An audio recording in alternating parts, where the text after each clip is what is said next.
It happened 2 years ago when I was 19, living alone in my small second-floor apartment. It wasn't in a bad area, which is why I chose it, but it definitely wasn't luxurious. Thin walls, creaky floors, and an old ventilation system that made the place sound like it was breathing at night. But none of that bothered me until one Thursday evening. I had just gotten home from work around 8 p.m. I microwaved some leftover pasta, sat down on the couch, and started watching YouTube. Normal night, nothing strange. Around 9:15, I heard something, a dull metallic clank, coming from the ventilation ducts. Not unusual. The vents always made noise when the heater kicked on. But this sound didn't come from the heater. It sounded like movement, like something was crawling or shifting around slowly inside the walls. I muted my TV and listened. Silence. Then, clank. A little louder. I tried to laugh it off. Old building. Rats, maybe. Nothing dangerous. But then something happened that turned my blood to ice. From the vent right above my hallway, I heard a sound that no animal makes. A voice, a low whisper, slow, breathing between every word. Is he home? I froze. I didn't move a muscle. My ears rang, my body went cold. I stared up at the vent, unable to speak. I waited, silently, motionless, praying I had imagined it. And then it whispered again, a little clearer this time. He's back. I hear him. I dropped my phone. It hit the floor with a loud thud, and the whisper immediately reacted. Now frantic, fast, scraping inside the duct. Sudden movement. Someone was inside the ventilation system. My heart slammed against my ribs. I backed away from the hallway slowly, reaching for the kitchen drawer where I kept a cheap dollar store knife. My hands were shaking so hard I could barely grip the handle. The scraping in the vents suddenly stopped. Dead silence. Then, bang. Someone hit the inside of the vent door from behind. I screamed and stumbled backwards into the living room. Another bang. This time so hard the vent cover bent outward a little. I dialed 911 with trembling fingers. The operator asked what was happening, but I spoke too fast, stuttering, barely coherent. All I could say was, "There's someone inside my vents. Please, someone is in the vents. Please send help now." She stayed on the line and told me to go outside immediately. But the front door, to reach it, I had to walk under the vent where the scraping had just stopped, the vent where someone was listening to me. I took a deep breath, held the kitchen knife tight, and bolted for the door. As I passed the hallway, something in the vent hissed, actually hissed, right above me. I didn't look up. I didn't stop. I ran outside barefoot, nearly slipping on the stairs. I didn't care. I stood in the parking lot under a street light, crying, shaking, waiting for the police to arrive. It felt like forever. When they finally showed up, they searched the apartment. Every room, every closet. At first, nothing seemed out of place, until one officer forced open the main vent cover with a screwdriver. When the metal plate fell off, both officers stepped back at the same time. Inside the duct was a small black backpack. Inside the backpack was a half-empty bottle of water, a flashlight, a box cutter, a wrinkled blanket, and a small notebook. The notebook was filled with handwritten notes, descriptions of every person who lived on the second floor, their schedules, what time they left for work, when they came home, which nights they were alone, and then pages and pages of notes about me. What he ate tonight. He's in the shower right now. He usually stays up late on Thursdays. He sleeps deeply from 2 a.m. to 4 a.m. And the last line scribbled on the final page. Soon, when he's alone again. They found a broken piece of vent ducting that connected to the utility room downstairs. The police believed the man had been living inside the building's ventilation for at least 3 weeks. listening, watching, waiting. They never found him. To this day, no arrest, no suspect, nothing. I moved out the next morning, but even now, years later, I still can't sleep if there's a vent anywhere near my bed. And sometimes, late at night, when my apartment gets quiet, I swear I still hear scraping in the walls. This happened 3 years ago. At the time, I was living in a small house my parents rented out to me while they stayed overseas. It wasn't in a bad neighborhood, but it wasn't great either. It was the kind of place where you minded your own business, locked your doors, and didn't go wandering around at night. Normally, I always felt safe there, until the night I woke up to someone knocking on my front door. It was 2:47 a.m. I remember the exact time because when the knock pulled me out of sleep, the glowing numbers of my digital clock were the first thing I saw. At first, I thought I imagined it. I held my breath and listened. Knock, knock, knock. Slow, even, almost gentle. Not like someone trying to force their way in, more like someone trying to get attention without waking the whole neighborhood. I sat up in bed, confused. No one visits at 2:47 a.m. Not unless something is very wrong. I grabbed my phone and walked quietly to the hallway, keeping the lights off. The knocks continued, always 3, always exactly the same. As I got closer to the living room, I felt a chill, the kind that crawls up your spine without permission. My front door had a frosted glass window on it, so you could see the silhouette of anyone standing outside. As I reached the living room, I saw a shadow behind the glass. A person, short, still, facing my door. I froze. The knocking stopped, and then a voice, calm, soft female, floated through the door. "Can you help me?" Every instinct in my body screamed, "Don't open that door." But something about her tone felt wrong. It wasn't scared. It wasn't desperate. It sounded rehearsed. I stayed silent, didn't move. She knocked again. 3 taps. "Please, let me in. I need help." I swallowed hard, stepped back, and whispered to myself, "Don't respond. Don't make a sound." But she must have sensed movement because her shadow shifted, and I heard her whisper, "I know you're awake. I saw your bedroom light turn on." My heart nearly stopped. I hadn't turned any lights on.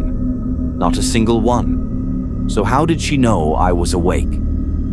I backed away from the door slowly, grabbing the baseball bat I kept by the couch. Her voice continued, still soft, still calm. "Please, I'm cold. I need to use your phone." I stayed silent. Then she spoke again, but this time her tone changed. The softness disappeared completely. "Open the door." Not a question, a command, firm, low, aggressive. I held my breath, didn't move. Her shadow suddenly leaned closer to the frosted glass, and then I heard scratching, her fingernails dragging slowly across the door's surface. Up and down, and up and down, like she was feeling the shape of the door. After a few seconds, she said something that made my skin crawl. "You have such a nice house." I felt my stomach twist. How could she know? The frosted glass only showed vague shapes, not details, unless she'd been watching my house before tonight. I quietly stepped backward farther into the hallway, gripping the bat tighter. My phone was in my pocket, but I didn't want to call police yet. Something told me she might hear even the slightest sound. The scratching stopped. Her hand slowly lowered out of view. Then, slowly, her shadow moved to the left, sliding out of sight from the window. Not suddenly, not like she was leaving, more like she was simply repositioning, trying a different angle. I peeked around the corner of the hallway, trying to see through the side window next to the door. It had blinds, but a small gap between 2 slats let me see a thin slice of the outside porch. I saw her. She wasn't facing the street. She wasn't walking away. She was standing completely still, right beside the door, pressed up against the wall, out of view, as if she was waiting for me to look out. Like she knew I would check. Her head was tilted at a strange angle, almost resting on her own shoulder. Her hair was long, tangled, and covering part of her face, and she was smiling, a wide, stretched, unpleasant smile, just staring straight ahead at the door, not blinking, not moving, just waiting. I stepped away immediately, shaking. Something was wrong with her, terribly wrong. I slowly backed into my bedroom and grabbed my phone. I dialed 911. The operator answered quietly, and I whispered what was happening. She told me to stay in the room, lock the door, and stay quiet until officers arrived. As I hung up, I heard the woman's voice again, now muffled through the house walls, but much closer to the side window. "I just want to come in." Her voice slid into a broken laugh. "Why won't you open the door?" I stepped away from the window. No way was I letting her know where I was. And then the worst moment came. She whispered, almost gently, "I'll wait." I didn't hear anything for a full minute after that. No footsteps, no talking, no knocking, silence. The kind of silence that makes you feel like you're not alone in the dark. When the police finally arrived and I heard them shouting from outside, I cautiously peeked through the blinds. 2 officers were at my porch, but the woman was gone. They checked the street, the yard, the side of the house. No one. But when I opened the door to speak to them, I noticed something that made my stomach drop. On the ground, right on my welcome mat, was a small folded piece of paper. I picked it up. Inside was a message written in shaky handwriting. "I know you're alone. I'll come back when you're not expecting it." My blood ran cold. The police stayed with me for a while, checked the property again, then recommended extra locks and motion lights. For the next month, nothing happened. No knocks, no strange noises, no notes. I started convincing myself it was some mentally unstable stranger passing through. Until one morning when I opened my back door to let my dog out and found another piece of paper wedged between the door and the frame. This one had just 3 words. "Still waiting." I moved out 2 weeks later. To this day, I have no idea who she was, what she wanted, or why she chose my house. But I'll never forget the way she stood beside the door, smiling at nothing, like she could already see the moment I made a mistake and unlocked it. Story 3. Something walking in the basement. Creeping dread plus slow escalation plus realistic ending. This story happened last winter when I was house-sitting for my uncle. He and his family were going on a vacation for a week, and they asked me to stay at their place to watch their dog, Hazel. Their house was old, built in the late 1950s, but nice, spacious, warm, and full of vintage furniture that made it feel like a time capsule. But it had one problem: the basement. It was big, unfinished, and always cold. Even in summer, it felt like stepping into a refrigerator. The air down there was heavy, stale, and had this faint, earthy smell. I hated it since the first time I visited. There was something about that basement that didn't feel empty, and as the week went on, I learned I was right. Night 1, the footsteps. The first night alone, I woke up around 3 a.m. because Hazel started growling at my bedroom door.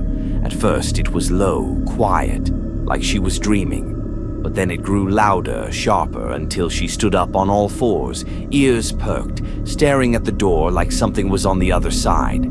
I sat up. "Hazel, hey, it's fine." But she didn't look at me. Not once. Her growling kept intensifying. Then I heard it. Thump, thump, thump. Slow footsteps, coming from directly below the bedroom floor, the basement. I held my breath. The house was old, so it made sounds, creaking, popping. But this was different. This was steady, rhythmic, someone walking. I grabbed my phone, turned on the flashlight, and slowly stepped into the hallway.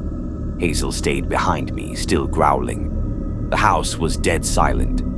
I walked to the basement door, which was closed, and pressed my ear against the wood. For a few seconds, I heard nothing. Then, thump, thump, thump. Someone was walking in circles down there. I backed away slowly, locked the door, and didn't sleep the rest of the night.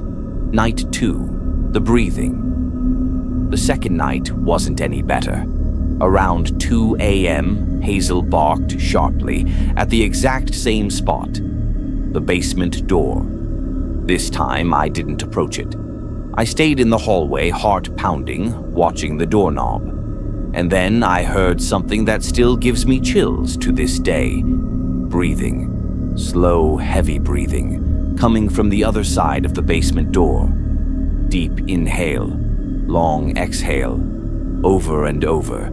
It sounded like someone standing just inches away, listening, waiting. Hazel went ballistic, barking, snarling, backing away with her fur fully raised.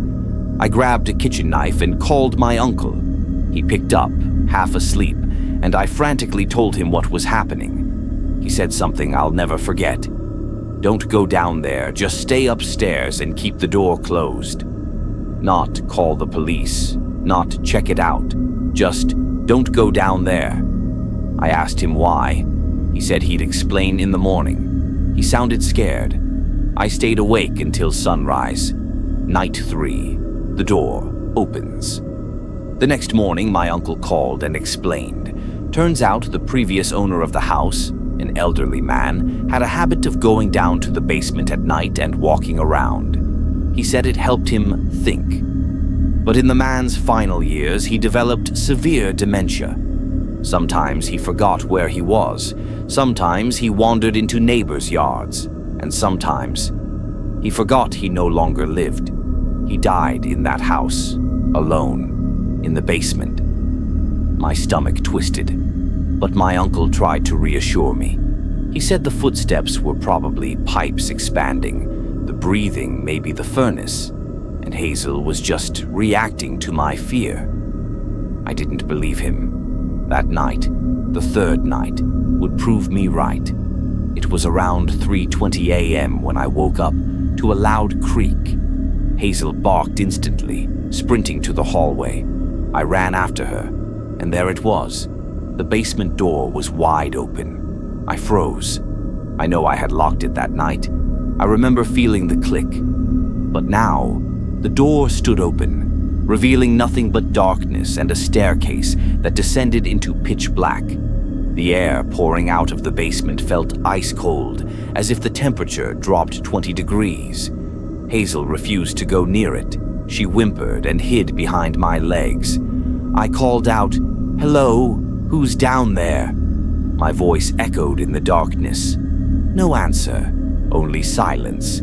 Then, faintly, barely audible, from deep inside the basement, footsteps, but not walking, coming up the stairs, slow, creaking, measured, one step, then another. The wooden staircase groaned under the weight of something rising. I grabbed Hazel, ran into the bedroom, slammed the door shut, and pushed a dresser in front of it. The footsteps reached the top of the stairs. Then, they stopped, right outside my bedroom. Hazel whimpered and pressed against my leg. I held her close, shaking uncontrollably. And then, tap, tap, tap, knocking on my bedroom door. I covered my mouth to stop myself from screaming. Another slow knock. Then a whisper, so soft I couldn't tell if it was a voice or my imagination. "I'm not alone." I stayed silent, frozen, helpless. Minutes felt like hours. Eventually, the knocking stopped. The footsteps returned to the basement, descending slowly until they faded completely. I stayed awake until morning, until the sunlight finally crawled into the room. The final morning. As soon as it was bright enough, I opened the bedroom door and checked the hallway. The basement door was closed again. Not wide open, not cracked, closed, like nothing happened.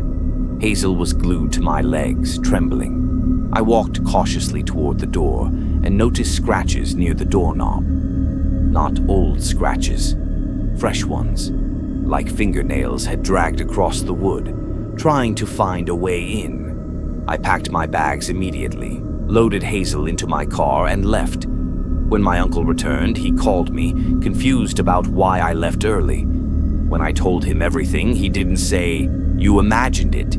He didn't say, "That's impossible." He said one sentence, "Whatever you heard, we've heard it too." That was the last time I ever stayed in that house. And to this day, whenever Hazel hears a basement door creak, even on TV, she starts growling, just like she did that first night.